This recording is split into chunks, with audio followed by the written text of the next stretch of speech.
नेत्रों का लाभ पाकर आनंदित हुए। फूलों की वर्षा करके देव समाज ने कहा, हे नाथ, आज आपका दर्शन पाकर हम सनाथ हो गए। फिर विनती करके उन्होंने अपने दुसह दुख सुनाए और दुखों के नाश का आश्वासन पाकर हर्षित होकर अपने अपने स्थानों को चले गए। श्री रघुनाथ जी चित्रकूट में आ बसे हैं। यह समाचार सुन सुनकर बहुत से मुनि आए। रघुकुल के चंद्रमा श्री रामचंद्र जी ने मुदित हुई मुनि मंडली को आते देखकर दंडवत प्रणाम किया। मुनिगण श्री राम जी को हृदय से लगा लेते हैं और सफल होने के लिए आशीर्वाद देते हैं। वे सीता जी, लक्ष्मण जी और श्री रामचंद्र जी की छवि देखते हैं और अपने सारे साधनों को सफल हुआ समझते हैं। प्रभु श्री रामचंद्र जी ने यथा योग्य सम्मान करके मुनि मंडली को विदा किया। श्री रामचंद्र जी के आ जाने से वे सब अपने अपने आश्रमों में अब स्वतंत्रता के साथ योग, जप, यज्ञ और तप करने लगे।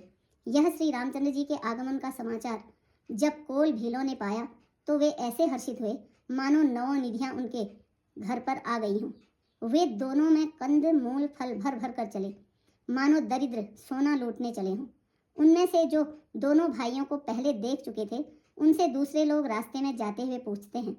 इस प्रकार श्री रामचंद्र जी की सुंदरता कहते सुनते सबने आकर श्री राम जी के दर्शन किए। भेंट आगे रखकर वे लोग जोहार करते हैं और अत्यंत अनुराग के साथ प्रभु को देखते हैं। वे मुग्ध हुए जहाँ के तहाँ मानो चित्र लिखे से खड़े हैं। उनके शरीर पुलकित हैं और नेत्रों में प्रेमाश्रुओं के जल की बाढ़ आ रही है। श्री राम जी ने उन सबको प्रेम में मग्न जाना और प्रिय वचन कहकर सबका सम्मान किया। वे बार बार प्रभु श्री रामचंद्र जी को जोहार करते हुए हाथ जोड़कर विनीत वचन कहते हैं, हे नाथ, हे प्रभु, आपके चरणों का दर्शन पाकर अब हम सब सनाथ हो गए। हे कौशलराज, हमारे ही भाग्य से आपका यहाँ शुभ आगमन हुआ है। हे नाथ, जहाँ जहाँ आपने चरण रखे हैं वे पृथ्वी, वन, मार्ग और पहाड़ धन्य हैं, जो आपको देखकर सफल जन्म हो गए। हम सब भी अपने परिवार सहित धन्य हैं, जिन्होंने नेत्र भरकर आपका दर्शन किया। आपने बड़ी अच्छी जगह विचार कर निवास किया है। यहाँ सभी ऋतुओं में आप सुखी रहिएगा। हम लोग सब प्रकार से हाथी, सिंह, सर्प और बाघों से बचाकर आपकी सेवा करेंगे। हे प्रभु, यहाँ के बीहड़ वन, पहाड़, गुफाएं और दर्रे सब पग पग हमारे देखे हुए हैं।